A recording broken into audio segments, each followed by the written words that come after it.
Hey there, you're watching Alexa. Welcome back to my channel. In today's video, we're doing a wear test for the Estee Lauder Double Wear Foundation in shade 2C1, which is pure beige. Later in this video, you'll see how this foundation performed on my oily combination skin, how it looked in photos. Be sure to check out the timestamps in the description box if you're curious about any specific aspect of this foundation. This is video number 4 out of a 12-part foundation series, which I'm doing this December. They will all be listed in the description box below along with the product links. Full disclaimer, those are affiliate links. The product claims are there are over 55 shades and it's supposed to cover all skin tones and undertones. The claims include that the foundation feels lightweight and comfortable, unifies uneven skin tone, covers imperfections.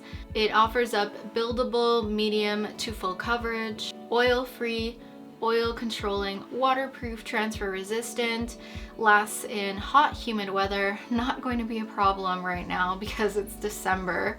As usual, I'm going to be priming this side of my face with the Elizabeth Arden primer. This is the Flawless Start.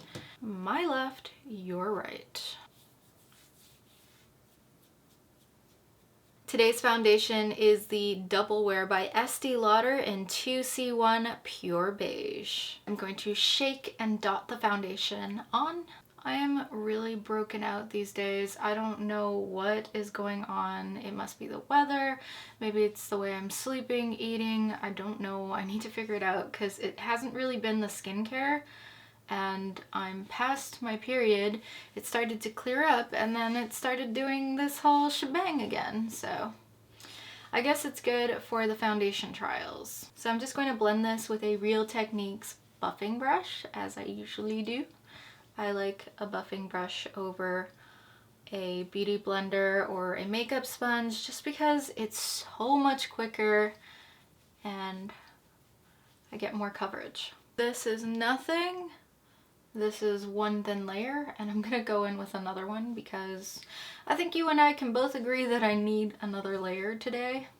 I wish it was a pump foundation because I just feel like it would be much more hygienic and then just also much easier to use. I will pop the price on the screen just so that it gives some context as to why I would expect there to be a pump. Here is what the non-done up and primed side looks like.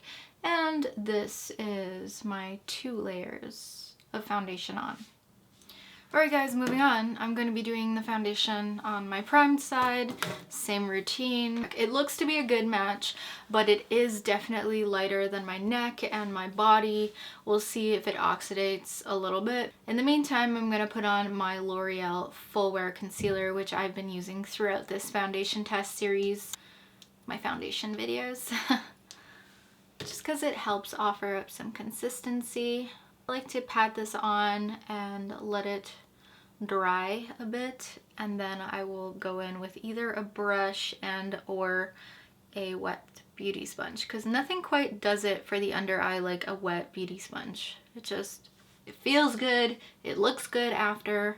There's this like really annoying pimple that just does not want to be covered. Oh my god, I really don't understand what's going on with my skin right now.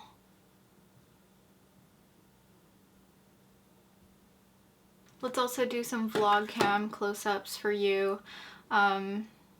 Here's how the skin is looking. I'm probably going to have to dab this guy with my finger, and then this is the primed side. It also happens to be the side with less with less pores. And this is what I mean by it slightly being a little bit too light. There's a stupid glare because of the sun. It's not even 2 p.m. and it looks like it's starting to want to set, which is just so depressing. In this next clip, I'm going to show you a couple of photos of how it looks freshly put on.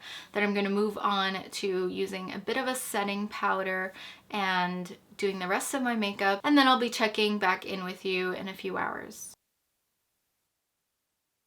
Hey there! I'm back. It has been about nine and a half hours-ish since I first put on the foundation, and yes, I am quite shiny, as you can see. Let's just call it dewy, but really it's oily. Something I'm going to do differently is I'm going to blot in just a moment, right after I assess what's going on my face right now, how I feel that it looks. Remember, this side is the primed side, and it's actually slightly less oily. Funny enough, this is my broken out side, and it's also like the side I didn't use primer on, the side my pores are bigger on, and yeah, I'm looking a bit like a hot mess, but not because of the foundation, but just because my skin, I'm not used to this much texture. Not anymore. There's not a lot of fine line business. Like, there is a little bit of concealer in my under eye area, but that's quite normal that I would get some creasing there. But honestly, this looks pretty good. I can't really say all that much about it other than it looks pretty damn good. Alright, so I have you on this one here. This is what I mean by my breakout. Like, you can really tell how oily I am. And yeah, it's quite a bit of a hot mess. But the foundation itself doesn't look bad. It's just, it faded a bit here. Again, probably because I touched it. I hate being that person, but it's really hard not to touch your face after 9 hours. So I'm just going to pat it with a Kleenex. See how much transfers off.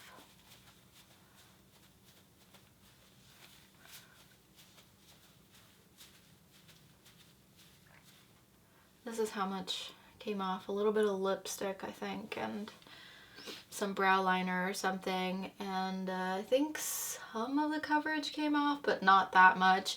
I mean, technically I could just top up that little go person right there, and I would be fine with this. Honestly, this looks really good after 9 hours. Again, let me know what you think. I'm really impressed with this foundation, and there's a reason why there's so much hype surrounding this. It just wears so nicely. It does, though, look a little bit when you first put it on and you just need some of your natural oils to break through, or maybe it needs a bit of a spritz of a setting mist or something, because it kind of looks a bit lifeless at the beginning. It can have this kind of like powdery, slightly white cast look to it. I don't know if it's just because I'm not used to the shade maybe, but I think this is a pretty good shade match for me. I mean, I did get color matched by someone who worked for the Estee Lauder PR, and it was more or less around the end of fall, if I'm not mistaken. So I've had this for quite a bit, and I was quite certain that this was my shade, or at least as close as it could be. Again, you'll find everything you need, all the information and the product links in the description box down below, and be sure to check out my future foundation videos if you're interested. Let me know what you think of the Double Wear foundation. Is it overhyped? Do you like it? Did it not work for you? I want to hear all about it, and I will see you in my next foundation video. Thank you guys so much for watching.